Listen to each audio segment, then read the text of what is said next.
My computer. Welcome everybody. Ian Murray here, head coach of the LA Tri Club, USAT lead coach. Carla Weier is here, lead coach of the LA Tri Club, USAT certified coach. And we have a bunch of athletes we know on here, and we're expecting some that are not LA Tri Club members, people that we don't coach directly. But our goal here is this, to take our combined 50, 60 years of athletic preparation and I'm going to guess and say 30 wildflower finishes and then some even camps and clinics beyond that took place there and kind of mash it all together and give you the best advice we can give for the big wildflower weekend. So um, we're gonna do this in chronological order, and here's where I want to start.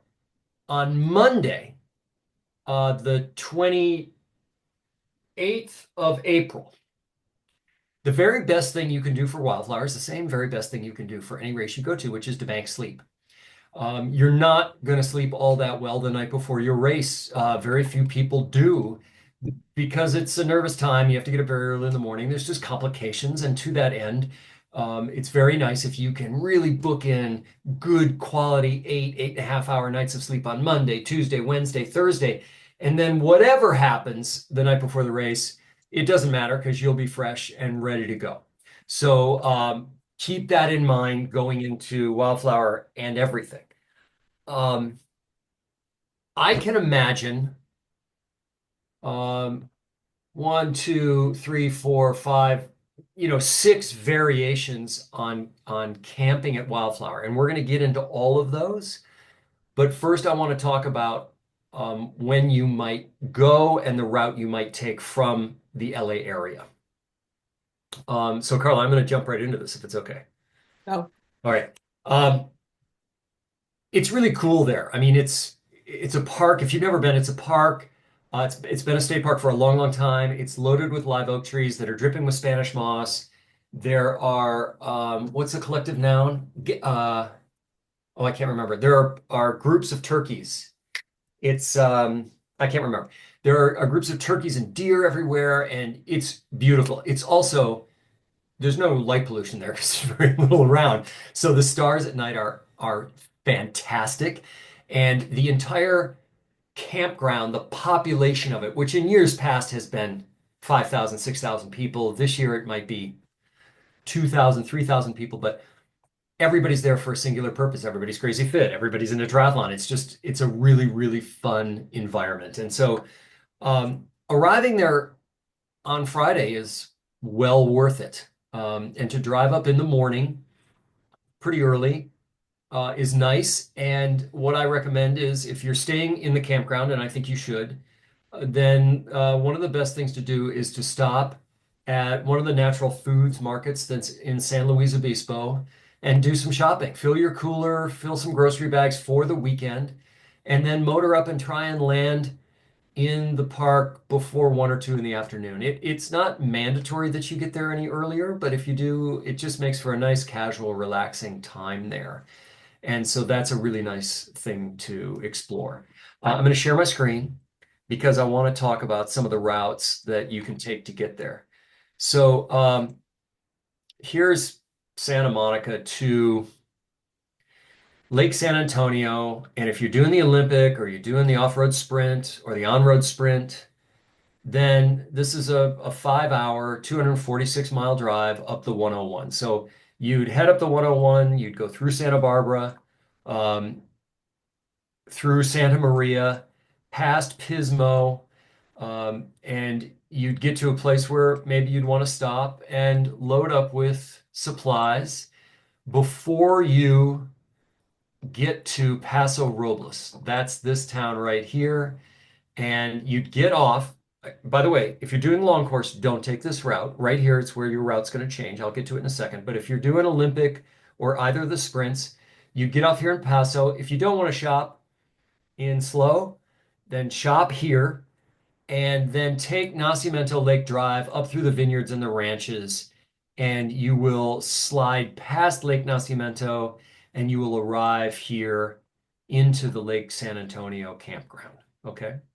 Um, if you're doing long course, this is my recommendation. drive the 101 to Paso, okay, and shop there if you need to, but then continue to go north on the 101. Okay, so here we are in Paso, and you're going to continue north on the 101 for about 20 miles, and you're going to get off right here at the Holon Road exit number, what is this, 252. And when you get off this ramp and you're forced to go left underneath the 101, there's no other place to go. You'll come to this first intersection right here, which is Holon Road, and Nacimiento Lake Drive. And the reason why I recommend you do that is because that intersection right there is mile 34.7 of the long course. And what you'll end up doing is driving the back half, the hardest portion of the long course bike route. So here we are, right? You've just come off the 101 on this exit at Holon Road. You've come underneath the freeway. I don't know, 100 meters later, you're going to want to turn left. And when you do, this is mile 34.7 of the long course. And what you're looking at, if you follow my cursor and you follow the topography at the bottom of this map, you'll kind of roll along through this bucolic, beautiful area. There's a river right here with a big metal bridge. You're going to go across that. You can't miss it. And then as soon as you come around the corner after that, you're starting what's known as nasty grade. And if you look at the topographical portion at the bottom of the screen here, I'm at mile 41.3. This thing tops out at 43.7. It's about 2.5 miles of uphill, and there's a real wall right here where it's 16% grade. There's going to be people on the side of the road here cheering. There's going to be Tour de France style writing on the pavement. And you will want to go hard here thinking, thank God it's over. It isn't.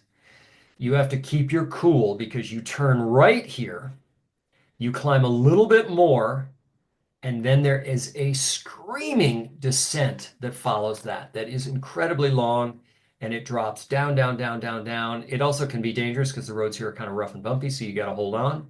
And you get to the bottom, and then you've got a nice casual climb, and you've only got 10 miles left to the bike. But this nasty grade is something that you need to see and know because that is a real stinger. So to that end, if you're going a long course, stop in Paso if you need to, but then continue north on the 101, exit just past Bradley at Holon Road, and then make your first left after going under the freeway and really study what goes on in the course because this is the last 22 miles of your bike route. Questions about that long course, people, or other folks driving up for other races? Yeah, okay. All right. We got just a couple more people coming in, and while we do that, I want to bring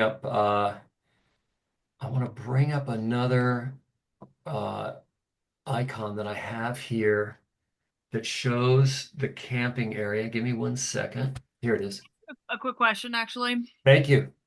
So I've been like going back and forth on whether I should bring my tri bike or my road bike. I feel like I'm gonna have a hard time with the tri bike with 16%. What do you think? Or do you think it'd be You're racing, Caitlin, you're racing long course. Yes. Yeah.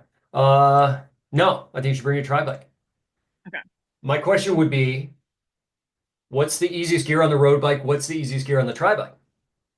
And I would need to know the number of teeth on the small chainring up front, and I want the number of teeth on the big cog in the back, because that's your granny gear. And the reason I say tri-bike right away without knowing the gearing is because, yeah, there is a 2 mile section that's very steep and it's a bitch. However, there's 50 miles of I'm going to be an arrow rolling along and I'm going to rest on my humerus bones and I'm going to be tucked up and I'm going to be flying. So I still say bring the tri-bike, survive the steep section there, and ride the rest of the thing with good speed and comfort. The only thing you might do is you might look at the cassette on the tri-bike and think, oh my goodness, you know, my biggest cog on the cassette is a 23 or a 25. Well, there's 28s, there's 30s, there's 32s. There's cassettes out there that you can go to. And it would be worth it to swap out the cassette so that you'd have that bailout gear to get up the steep hill. Okay. Awesome. Thank you.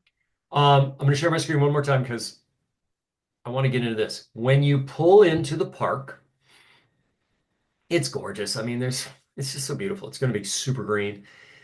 You're going to drive into a pretty standard kiosk park entry gate.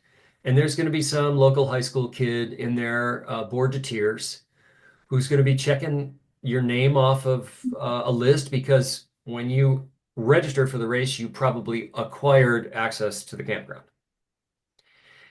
And then as you drive in, you're going to look for this right turn, and there's going to be signage like handmade signs that either Carla or I or somebody who arrived early has stuck in there with the LA Tri Club logo. And you're going to turn right into the Redondo Vista campground. You're going to turn right and come up this little hill. And then we are going to gather in Redondo Vista, E as in Edward, E loop right here. So make a note on that so that we can all kind of camp in a similar area. And now that I say that, I think I'm ready to talk about the, I don't know, potential 4 or 5 places you could stay here. So just randomly, I'm going to pick one. You can stay in a hotel. You can stay in a hotel in Paso Robles or in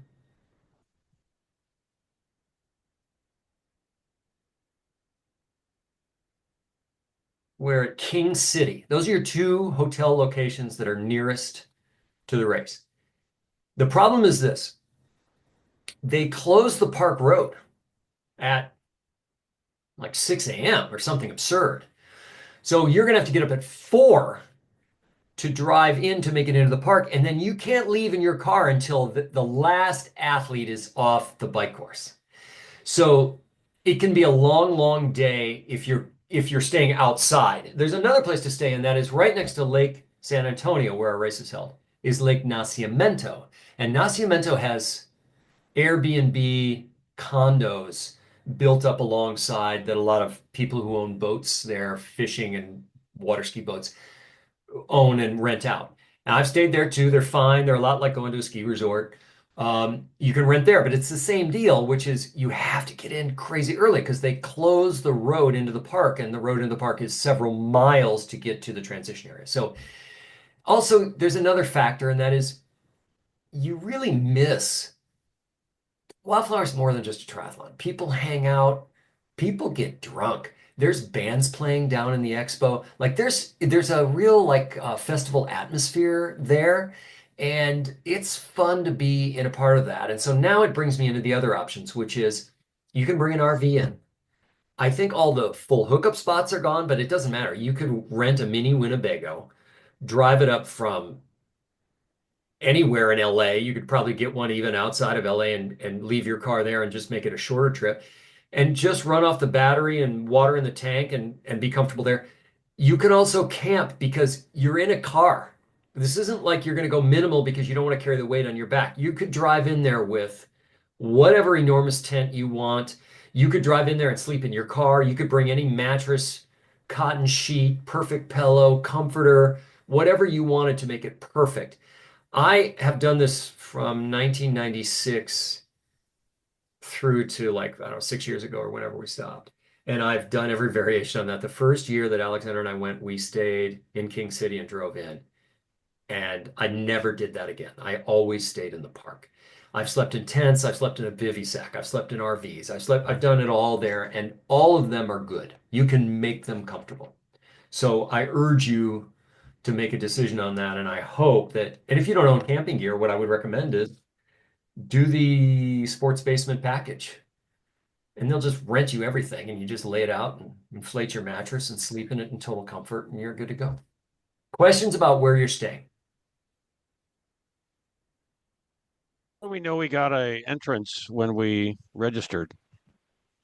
I think you can go into the Wildflower Experience website and go into your account because you can it's like an existing shopping basket and you can keep adding on, I want another t-shirt or I want socks or the backpack, and then you can look at what you're registered for and the campgrounds and everything. So I think you can see it all in there. I haven't done that myself yet, but that's what it's intended to do. Hey Ian, how close is the our campground E to like the restroom, showers, and all that good stuff? Okay, this is a great question. There, right next to Redondo Vista E Loop, there is a brick and mortar restroom shower, and it's been hot in the years past. It's been warm in the years past. And then they do porta potties on top of that. So there's some established hardcore brick and mortar stuff there. And there's another thing I want to add in now, right before I forget, and that is the Redondo Vista E-Loop and the transition area, the expo, the register. Like there is a distance of almost a mile and an elevation of maybe 350 feet between those two places. And during the weekend, there will be no driving from the campground down to registration expo, et cetera, and back up. Your options would be walk to what's the hot corner, at the top of Lynch Hill and where the roads come together, and you get in a shuttle and they take you down, they'll take you back up. If it's during the race, you would walk up a dirt trail that's parallel with the paved Lynch Hill climb. If you've got a bike and you're willing to do it, you just ride down and get your stuff and ride back up. But there's never been an event ever that requires a two-strap backpack like this one. Every year that I've been there, every year, there's somebody with a single strap duffel bag over their back, loaded with wetsuit and everything else, and they're riding their bike down Lynch Hill at 28 miles an hour with people all around, and the backpack slips around and it hits the front wheel and they go down and it's broken collarbone before they even start the thing. So it's absolute that you have a legit two-strap backpack that's big enough to ride up and down the hill to get to your races and get back. Is the campground or our loop more of an open field, or are there individual campground spots? It's kind of an open field, but you can also find little nooks and crannies in the live oak forests where you can tuck away and get a little more privacy. There's a lot of parking, and there's people who just pull onto the grass and park. So in the past, we've taken the place over. I was gonna say you can kind of drive your car and put the tent right next to it. You can drive your car and just unload right there at the rear bumper. Cool, Yeah. cool. Yeah. So, Oh, sorry. all right, please. Francie, go ahead. I was just gonna say, should we let you know, or do we need to so if we have the spot that's like for the LA Tri Club, but then, yeah, is there do we need to let you know, so you know how many people are staying there, or? No, come in. There's room for everybody there. And it's really loose too. There'll be some other people in and around the LA Tri Club area, but that's where we're going to congregate. Okay, cool. Moss? Do we need to register for the general camping then? If I think you have to register for general camping just to get in the park. yeah, so Yeah. okay, So for sure do that. all right. Yeah, matter of fact, Carla and I are considering staying Sunday night. I think she's bringing a margarita Slurpee machine. Is that right, Carla? Is that what you said? Anyway, and I think we have to pay for an extra night just to be in the park for that. So we have to contemplate how we're going to There's the Monday add-on option. the Monday add-on option. Yeah, if you're going to spend the one more night. I got that too because I don't want to deal with driving home. So. Perfect. Perfect. Okay. I had a question. Is that it's a pretty big, there's Harris and then there's Lynch and Redondo. Do they have shuttles for guests and people who are with and stuff? Yeah, there's shuttles that go all around there to let spectators, get down to the expo, watch the finish, come back up, etc. Lynch, hang on, let me share my screen again. This thing's massive, you guys. It's so massive. So here I am. I'm gonna zoom in here. And I'm going to go to satellite mode so we can really see it. Okay.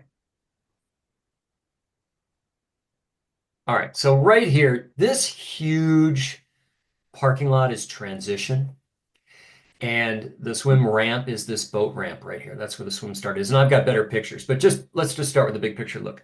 And this is called the Lynch boat launch, or the Lynch campground. And then right in here, you can see that there's a giant building here and a big grassy area, and the finish arch is right in here. And so this all becomes a huge expo. There's a grassy area here with a kids' playground, and this is where the finish stand and bandstand has been in the past, and this is where they do results and awards. And then this whole area just gets filled up with food trucks and 10 by 10 tents and everything else. It gets really mobbed. I'm going to zoom out a little bit. And what I want to do is I want to follow Lynch Road, okay, from right. And by the way, Olympic and sprint, that both those races, you have a mountain line, you have 150 meters of flat, and then you're climbing Lynch Road, and you're climbing and you're climbing and you're climbing and you're climbing and you're climbing and you're climbing, and it doesn't top out until up here.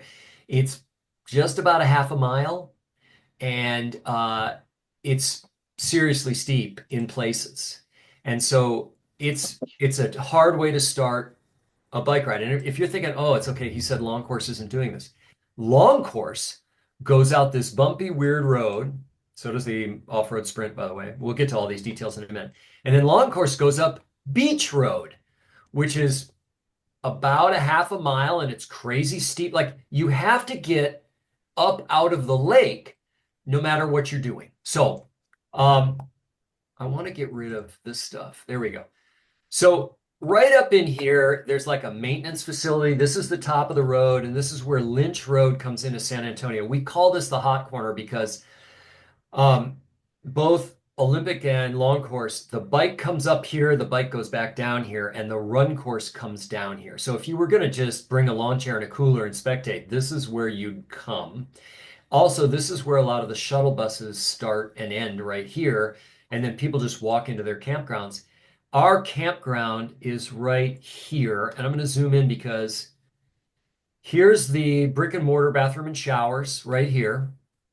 Here's this gazebo thing, which might have other bathrooms in it. I can't remember. And then there's this grassy area inside a fence that gets that has sprinklers on it, and so it's a really nice place to camp because it's a little softer and it's a little more lush.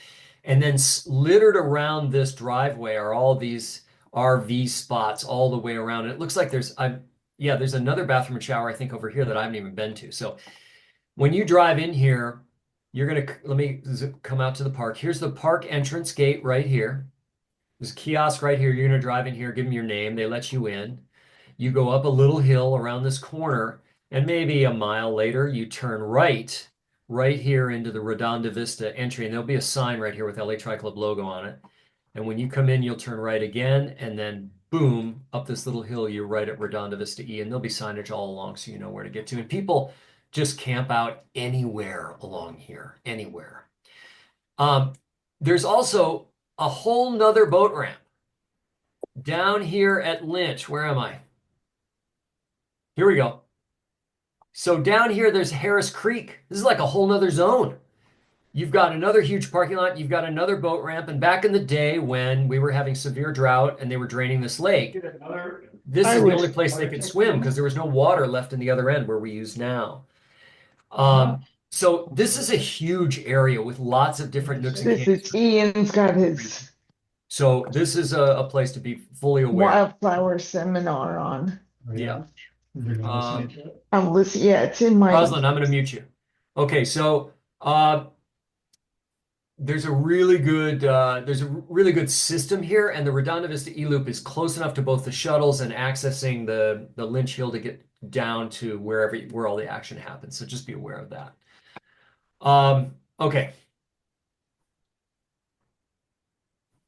Can we go into course details and let's do it in chronological order? Yeah. Okay. So let's talk swim first. So I'm going to share and I'm going to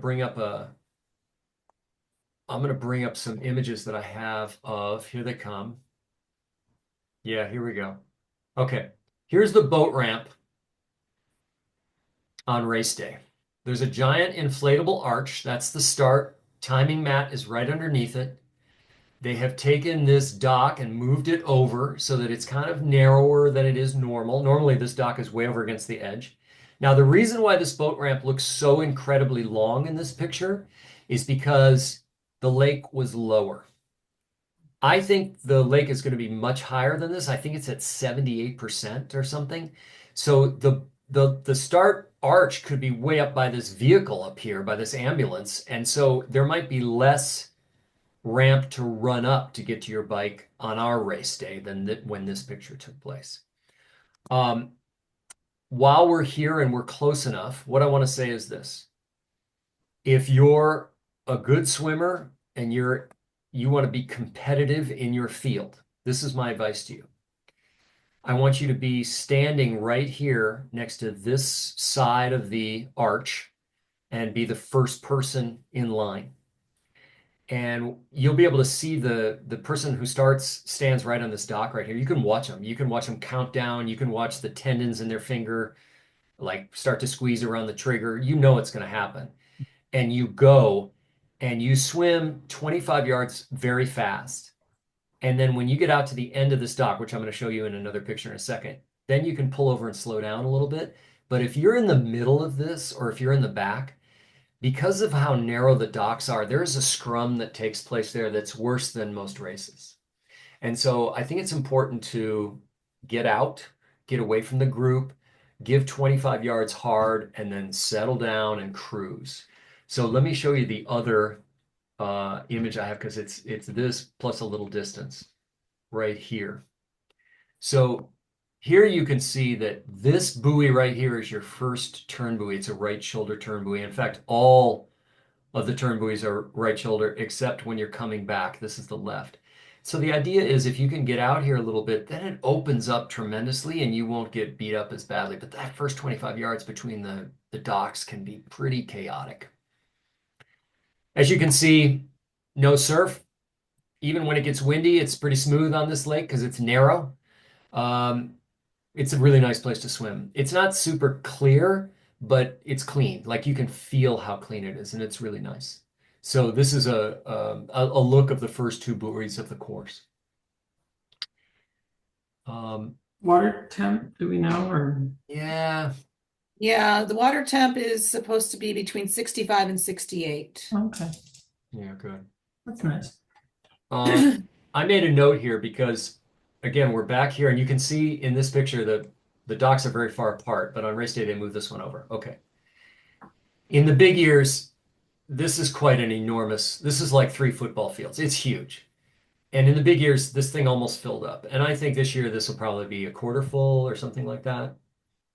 Over on this other end of this enormous paved parking lot, there's a trail here. And in years past, you could walk down this trail. It's dirt, and there was a dock down here. And you could get in and do a warm-up swim out here. Come back in, hop on the dock, climb up, and then walk back across to your transition area, leave your stuff, and come down to get ready to swim. If you choose not to do that, it's okay, because typically there's about 3 minutes between each wave.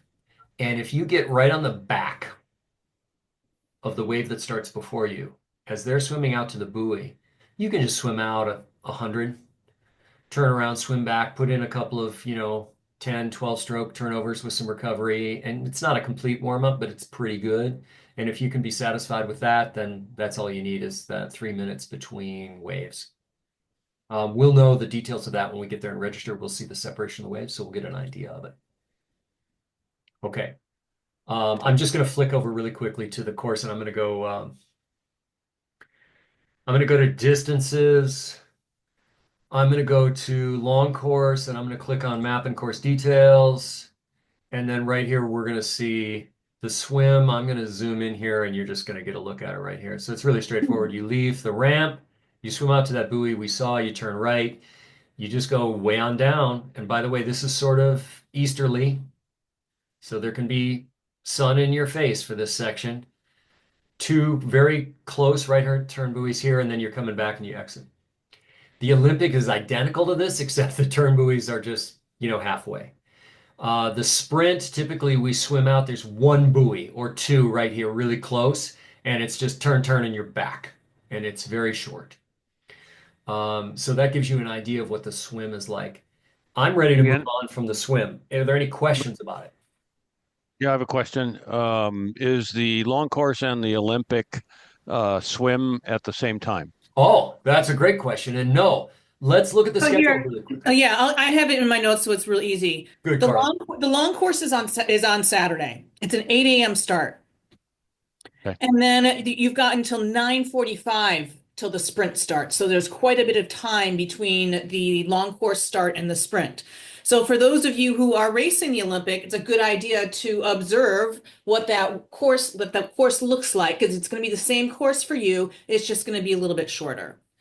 And then on Sunday Monday, it starts with the off-road sprint at 8 a.m. Sunday on-road sprint. Onward, sorry. Sunday is on-road sprint. That's the first one, 8 a.m. start, followed by the Olympic 9 a.m. start. So ample time to warm up, and that's something that we do recommend. The other thing to think about is that for those who are not real comfortable running on a 4% grade, this boat ramp is probably about a 4% grade. It's cement. It probably will not have carpet on it because carpet would be slippery. So use that time to goggles on your head, start getting the wetsuit unzipped, get it off the shoulders, get it down to your waist. By the time you've done that, you're probably off the ramp and you can start running on flat ground. Other questions about the swim? Carla and I talked about this meeting because we do meetings like this all the time for races. One race. This is a 4-race meeting. So we kind of have to keep our foot on the gas pedal. So don't hesitate to either interrupt us, throw something in the chat, whatever it takes to get your point across, because we're going to be moving on. So we're staying in chronological order. I saw that wave lists are only going to be listed, I think, a week before. Yeah. But traditionally, is it always one wave per age group, or? Typically, it has been in the past. My concern, Claire, is that I think the numbers are a little lower than what they've done in the past, and so they might group some people together. I think they'll try and get, 60 to 80 in a wave. Okay. So Saturday morning, 8 a.m. is the long course. We've talked about the swim. We've talked a little about the transition. Let's talk about the bike course. Here it is. It's about 56 miles, might be 55. There is 3,700 feet of gain. A lot of it happens in the last quarter. So you come out and you roll along Beach Road, which is bumpy and twisty and turny, and you're just kind of getting your act together. And then you've got Beach Hill. I'm at mile 1.4 right here. It tops out at mile 2.1. So it's about a half a mile. A lot of it is 8%, 10%, 9%. It's not the end of the world. It's really not. You've got a mile and a half spinning on flat before you get into it. The bottom isn't as steep as the top, so it gives you a little time to get grooving. And then once you get out the top, you get a nice descent reprieve. You roll out of the park, you get on Interlake Road, and then you're just cruising along. There's some great descents, like mile 12 right here. You've got a nice long, like 4 to 6% descent that goes all the way down to mile 15.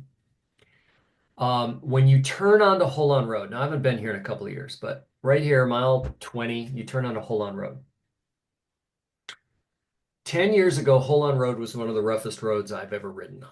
I can't imagine it's been improved, but maybe they did. Maybe they resealed it. Maybe, I don't know.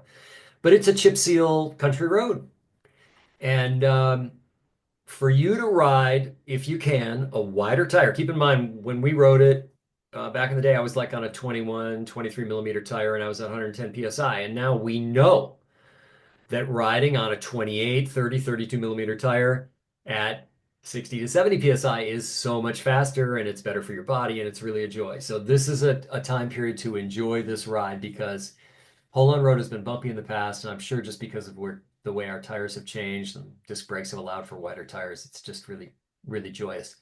Right here again, I'm at mile 26 and a half, and you've got another steady, beautiful 2 to 3 to 4% downhill all the way to mile 35. That's great. Little lump here. And this is the part where if you're coming in for long course, you will have driven this 34.7. You turn off of Holon Road, and now you're riding the course. You see nasty grade and the little lump that follows. Huge descent afterwards. And then you roll in back into the park, down Lynch Hill. It's a screamer, right into transition.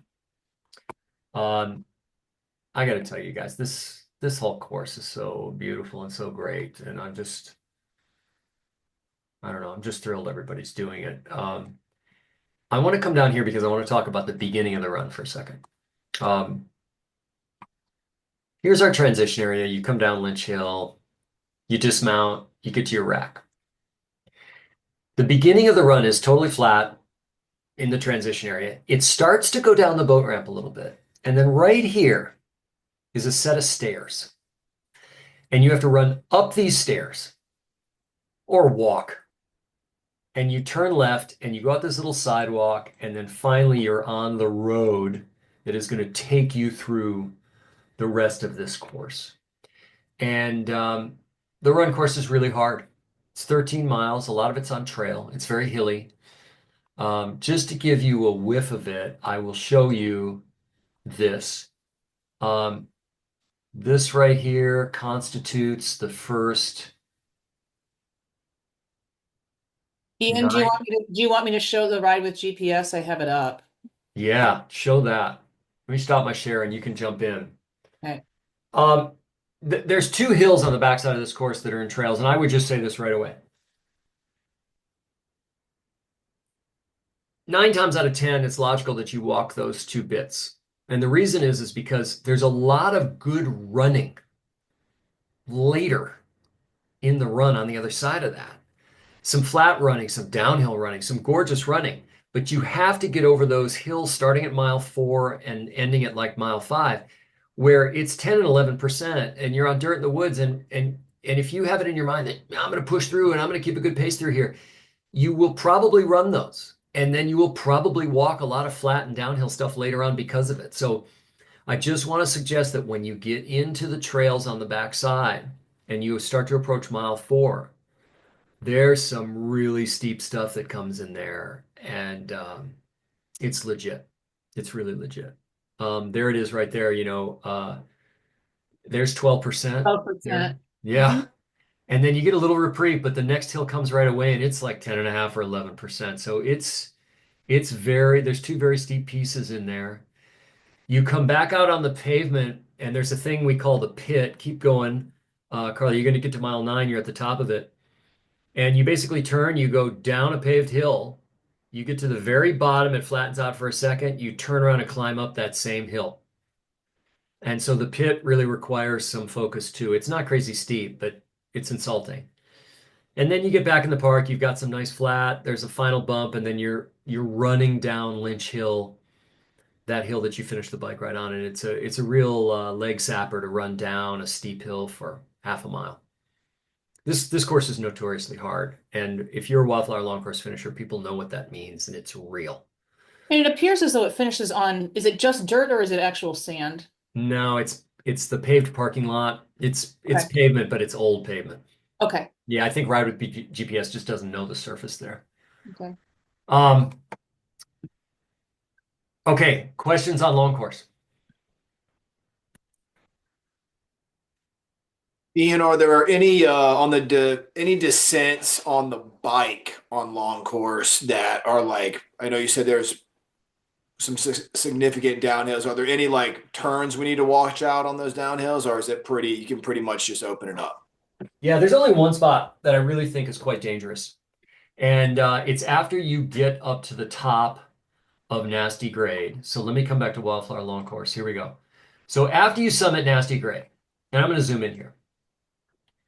So here's Nasty Grade. You're coming up this thing and you turn right and you're kind of headed back towards the park now. And there's a couple of ranches here and there's a little more climb. And then once you get up to here, it's like finally it's over. Okay. This is a big descent and it's steep, like 8%. I mean, 10%, 12%. You can really fly down here. And the problem is not the turns. These are all sweepy. They're wide open. It's great. The problem is the road surface is bad. And in years past, like right in the middle of this somewhere, and you'll know it when you drive it, but there's been a sizable bump there. And we've seen people come off the bike there before. So this is the only place I would say you really have to pay attention to it. But the rest of this course it's very safe. It's very raceable. It's a raceable course. There's a lot of mileage on Interlake Road and on Holon Road where you can just have at it. And I just have to say, in most half Ironmans, you just have to say to yourself, look, you got to save it for the run. You got to save it for the run. Because of the elevation in this run course, you have to save even more for the run. So the idea that you would really cruise the bike ride, keep yourself aerobic, sip and snack, keep yourself topped off, and people are passing you, and you just, remember those kids because they're going to be walking the pit at mile 9, 10 when you run right by them. and finish 20 minutes ahead of those people. So this is a course you really save it for. What other questions do we have about long course?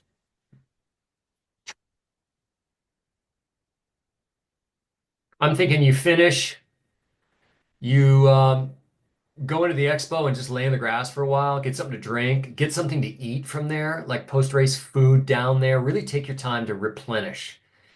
Then when you're ready, you make it back up into the Redonda Vista campground, but don't be in a hurry. Take extra clothes down there that you can change into afterwards and get comfortable. You can even rinse off down there. Like, don't be in a hurry to come back to the campground. Take things with you so you can chill, because it's very often that you finish this race and you hurt so much you don't want to walk up or even take the shuttle back up to the campground. You just want to hang out. So prepare yourself to do that. Okay, coming back to the schedule, that was long course. Of course, there's open water swims, and look at this. There's a trail run at 11:45 on Saturday, and then there's a 5 and 10K at 7 p.m. on Saturday. We're not going to get into those. They're going to use the existing courses, so there's no mystery for any of that. Now let's talk Wildflower off-road race. I know Claire's doing it. I know Megan's doing it. I want to tell you guys that I have raced this in the years past many, many times, won my age group many times, finished in the top 5 overall many times. I have very big personal goals for myself here, and I'm stoked for 2 reasons. One, they've changed the bike course and it's far more interesting. 2, they're allowing gravel bikes. So here's the deal. Swim's a piece of cake. It's crazy short. You go out about 200 yards, turn right around 2 buoys, come back 200 yards, done. My swim splits in the past have been like in the 5-minute range, and I swim about a 130-100 in the pool. There's no way you're going to be in the water for over 8 minutes. But you won't be. You can't be. You could dog paddle the whole way, and you will not be in the water for over 8 minutes. You come out, you transition. Here we go. The beginning of this bike ride is going to be interesting because this is a very bumpy, twisty road. Same road long course used and the same road we use. And if you're starting late and you're a fast bike rider, you're going to have to pass a lot of people on a narrow road. So heart rate's going to have to be just low enough to scream on your left all the time. Be aware of that. Be ready for that. Megan, Claire, and I and others are going to inspect this on Friday so we know every nook and cranny of this course. There's a place in here where we leave pavement and we get into dirt. And it's right here after Beach Road. And it's smooth dirt. It's wide dirt. It's the pavement has been so bad in the past that sometimes the dirt is smoother than the pavement. There's some lumps and bumps. It's a real punchy kind of ride. This is the same as the long course run so It's far. the same as the long course run. That's exactly right. Okay. The first real steep commitment is right here. This is a 9-10% paved climb. It's steep and it's hard. It's straight as an arrow, so you can see it for a long time coming on. I don't think there's any reason to attack this because there's a lot of work to do afterwards. When you finish topping out here, I'm going to go to a satellite because things get weird here. You're going to turn right into yet another campground, and you're going to weave between some cars. Then it's on trail. Then that trail is going to come down across yet another boat ramp, and you're going to drop by this bathroom, and you're going to get on what in the past has been a narrow trail. Remember, everybody, this is the same as the long course run right here. So the details of this matter. I've been here some seasons where they didn't groom it, and it was single track, and there was a lot of grass. I'm willing to bet that they bring like some big tiller through here, and they churn it up and beat it down, and if it stays dry, it'll be dusty. If we get rain, it'll be packed. But this is a gorgeous run and bike route. It's a single track trail along the lake. There's some climbs in here, but it's not bad. It's all rolly and beautiful, and there's some little fingers you can play with. It's just gorgeous, this thing. Then we turn away from the lake and we get into it. So here you go, mile 4. We start climbing at 4%, 5%, 6%. Then right here at mile 4.5, so we've gone a half a mile. Now it's a wall, 8%, 11%. Carla's already showed us this. You get over this and you get a little tiny reprieve, and it's a little technical because there's this little turn right here in the descent, 90-degree turn on dirt. That's a technical moment for us on the bikes. It's maybe one of the only technical moments. Then we dip down and we climb again. Mile 5.1's at the bottom, 5.3s at the top. It's not very long, but 10% all the way up this thing. When you get to the top of this, this is the big opening and the big descent right here on dirt. There's a very steep descent on dirt, 11%, 10%, 7%. And at the bottom is a sweeping right turn. For cyclists, not technical. For runners, I think you'll find it a joy. And then you start running back towards the park entrance, and it's pretty flat. This is a really nice section right here. So for the mountain bike, gravel bike, and runners, this is a really nice piece right here. You go past the park gate. There's a little climb, but it's no big deal. And then a fun thing happens. You come out into Redonda Vista Campground on the pavement, and you run right past the LA Tri Club zone at mile 7.6. And we'll also ride right past this on the mountain bike, gravel bike tri. The latter half of this is so fun. You go through this flat downhill section. It's crazy fast, smooth. There's wildflowers in the grass. It's gorgeous. And then right here, this is where the change happens. If you're running the long course, you're going to turn right, go down into the pit, and come back out. For us doing the bike, you're going to turn left, ride pavement, on downhill, really flat for a second, little tiny dirt climb, and then we plunge back down Lynch Hill to transition. It's about 11 miles. It's 900 feet of gain in 11 miles. That's pretty legit. And there are some really punchy, short, hard climbs. And I will tell you that in the past, I have overridden this bike course and I have stitched in the first 800 meters of the run and had a terrible, terrible run. So I just want to say to you, ride it logically. You know, you can attack some of the peaks, but don't go nuts because you want to keep some speed later on. As we talked about, the run goes up the steps, right along the grass, and then here's your run. It's 1 mile out, the same route, all the punchy climbs, turn, come 1 mile back, and then I'll show you guys when we preview the course, but you end up turning up above this, running towards Lynch Hill, and then making a 180 degree and coming into the finish chute. And I want you to know that because if there's somebody around you, I want you to beat them. So that's the off-road sprint on Saturday. It's pretty straightforward. Questions about that? I guess we'll only see when we're there, like how deep that single track is, because I'm just thinking about, say, if you have to pass somebody, Yeah. like too much of a trough or whatever. This like, is why I think they're going to grade it, is because they've never done the bike course on those trails back there, and I think they're going to be, they want it to be wide enough for passing. right. Okay. But also, I say take no prisoners. You cannot sit behind somebody who's slow, and so you have to choose your tone and your language through the heart rate to create the pass. And I think a lot of people want to let you by. So, yeah. Okay.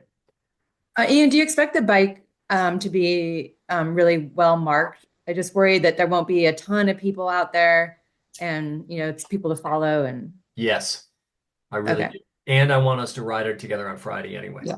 Okay. Great. Thank you. Let's go back to the schedule very quick because now we're moving to Sunday. As Carla told us, on-road sprint. This is a brand new race. They've never done this here before. 8:30 a.m. The swim is the swim. We already know it. It's fine. Let's take a look at the on-road sprint bike course. 12 miles, 1,200 feet of gain. That's a hilly ride right there, people. You come out of transition and you climb Lynch Hill. Here it is. There's some sections here that are, I mean, Ride with GPS thinks this is 12% here and that's 13. I don't know if it's that steep. Feels like 10. Maybe it is. I don't know. You kind of lump your way out of the park, which normally you wouldn't pay much attention to because you're going to ride 56 miles or 40K or whatever. But the reality is, by the time you get out of the park and you're on Interlake Road, you've done like the first third of the ride. So you turn right, there's a nice descent. You start a little climb. When you get up into the flats, there's a U-turn right in the middle of the road. By the way, typically Interlake Road is open to traffic during our race, but there's so few people there. It's like one ranch truck every hour. So I think they'll just have a cop there with a cone in the road and a stop sign. And if they see a cyclist coming, they'll just stop the car. Then we come back There's a couple of bumps in here. This one right here is not very long, but there's 7%, 8%, fine. You turn back into the park. This hill's always a bitch coming home right here. 5, 6, 7%, 3%, fine. You go through the gate, you're back to the top of Lynch, and you plummet back down to transition area. The 10K run. Well, I'm embarrassed. Wait, no, this is the 5K run, right? Yeah, this is the out and back that just goes past what the off-road does. So let me just say this. I'm going to go to right here. The run for the sprint goes out this lumpy thing. It gets out to, I think, the 1.5 mile mark, and it makes a U-turn and comes right back. Super simple for the 5K run off the bike. But punchy climbs, like hard to get a rhythm. Okay, questions about on-road sprint. Is anybody here on this call doing the on-road sprint? Fine, moving on. Let's take a quick look at. So sorry, Ian. I couldn't find anything. My daughter Ryan is doing the on road. I'd love to hear a little bit about it, please. Yeah, so it's fine. I'm just gonna say this. When you rack your bike, like before you even go to the swim start, when you rack your bike, put the bike in the absolute easiest gear you have. Small chainring up front, big cog in the back. When you come out of the swim, strip off your wetsuit, put on your helmet, your shoes, and for the first 150 meters, that gear will be too easy. Stay with it. Because the best thing you could do is just let your legs float for a minute. Let some of the blood come up from upstairs down into your legs, because you're going to get into this Lynch Hill climb that is just serious. I mean, there's no other way to express this. It is 0.8 miles long, and Ride with GPS says it's 12 and 13% near the top. It's just a long grind uphill. There's no way to ride it fast because you've just been swimming minutes ago. Like, you're just going to get on the bike and get it done. And then after that, the rest of the riding is going to be great. But that hill is, don't expect to be fast because you won't. Nobody else will be fast. You're just going to kind of get up it, and then you go for the rest of the ride. The run's just going to be fun and easy. It's a 1.5 miles out, 1.5 miles back. It's kind of got some punchy climbs, but it's beautiful. It's beautiful. Come on up here, sweet. Okay, Olympic.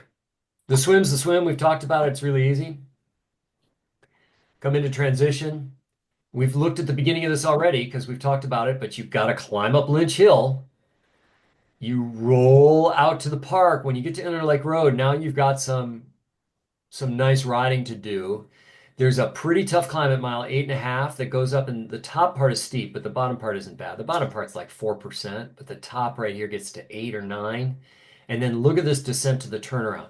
9.5, mile 9.5 down to mile almost 12.5. You've got this 3-mile steady descent that's totally rideable. You can pedal the whole thing. You get down here to the bottom, there's a cone in the road. You make a U-turn. Now you got to climb back up that thing.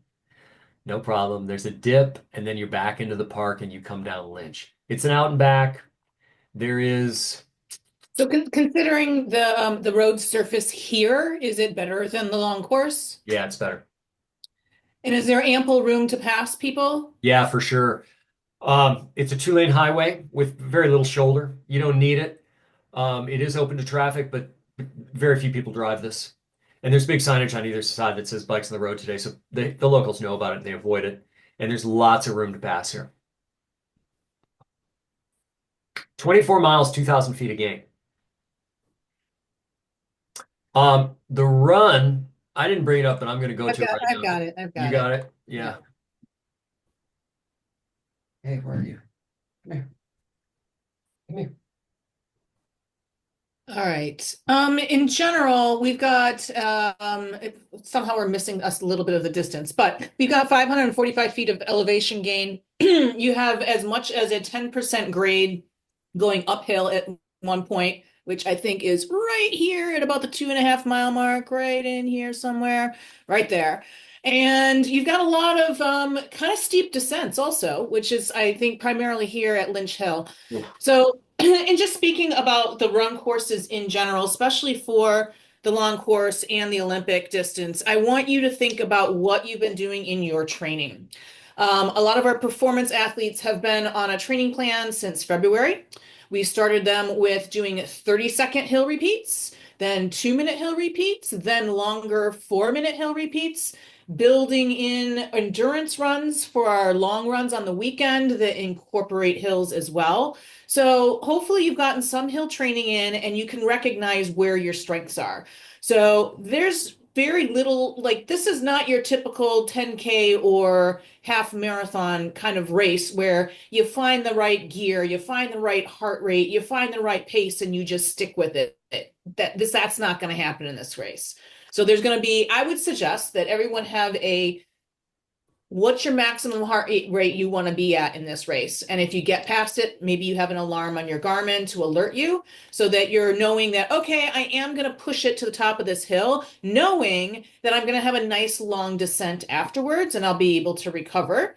Or knowing that, let's say you're here at mile 2.5 and you have ample climbing to go and you do not want to be exceeding your maximum heart rate in this 1.2 mile section of the course.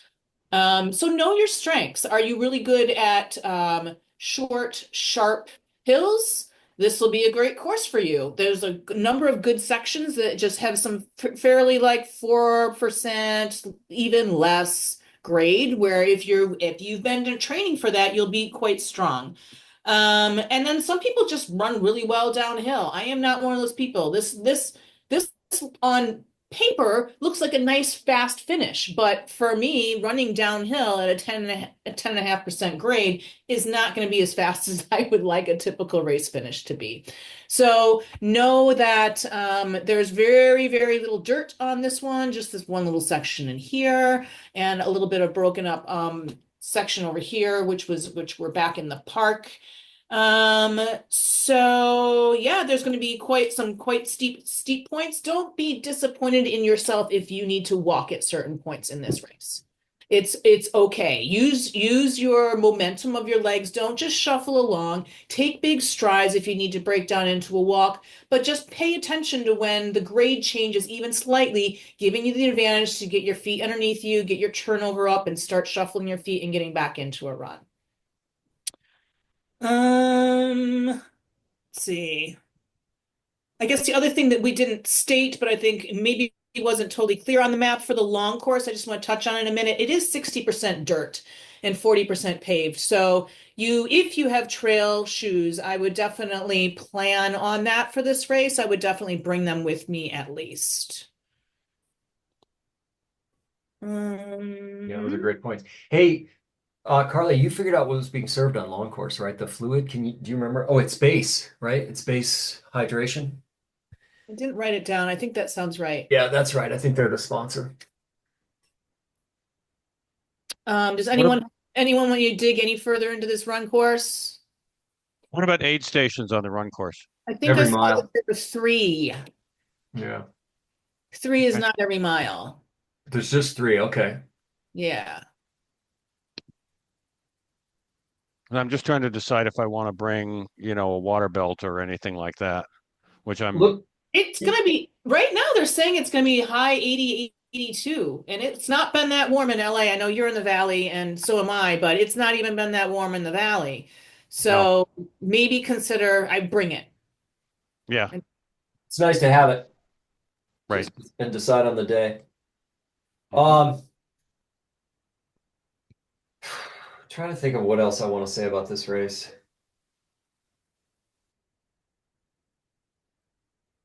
I don't know. Boy, I've had some fun times here. I'm excited we're going back. Terry Davis, the guy who started this thing, ran it for many years, and now it's his daughter, Colleen, that has it taken over. And I love all triathlon. I have no judgments. I'm agnostic, but a mom and pop put on race means a lot to me. And I'm just really glad that we're all supporting this event. It's fabulous, and I think you're really going to dig it. You're really going to dig it. This used to be a Kona qualifier, and there used to be a big prize purse here for pros, and it was, when you did well here, it was so respected because people knew how hilly and hard it was. Francie? Yes, I just had a quick question. Is there any help on the course if you get a flat tire on the bike? I just haven't had to change one yet. I don't know. That's interesting. I don't know the answer to that. I'm going to say yes. Okay. But what I'd really love is for you and I to sit down at camp on Friday afternoon, And learn. and I'm going to change a flat for you, and you're going to Yeah. go into it with total confidence that you can do it. So this is all I ask, because I can tell you this too. If you've got a kit bag under your saddle or somewhere on the bike, I would wager that a participant would stop and help you do it before the sag wagon showed up. So, but you have to have a tube, a tire lever, and a CO2. You have a tube, tire lever, and some inflation device. You've got to have the stuff. So if you have the stuff under your saddle, you're going to succeed, because there's lots of people like me who show up at races and they're there to have fun, and it doesn't matter. Like, I'm racing Saturday and Sunday, and Sunday I don't care what happens. If somebody's pulled over, I'm going to stop and chat them up and see if I can help. That's not going to happen on Saturday because I have goals there. But there'll be people like that on the course who will pull over and help if you need it. Cool. Yeah. What else? Other questions? We have a club mechanic coming with us as well. Yeah. John Harakuni from Home Bike Stop, who's one of our sponsors, and he'll be there for the weekend too. Oh, great. That's super helpful. Yeah. And I have a question. Shoot, It's Rosalind. I'm just doing the 20K trail run. Is that the same run course as the long course run course or the Olympic run course? Do you know? I'm quite certain it's going to be the same as the long course run course. And Well, that would be 13 miles. Yeah. 20K is about 13 miles. yeah, I'm very certain that's the course they're going to use. Okay. So Rosalind, that's 1,200 feet of elevation gain. That's the helicopter. That's called walking. I should say I'm doing the trail hike. Got you. It'll be beautiful. That's what I figured. You know what? I'm looking at it right now, and it is everything that the long course run is, except it doesn't go down into the pit and come back out. So it's a little shorter and a little less in elevation. So that's a good choice. You'll love it, Rosalind. It's stunning. Thank you. Yep. Ian, do you recommend trail shoes for the long course run? No, run in a race flat, anything you want. Yeah.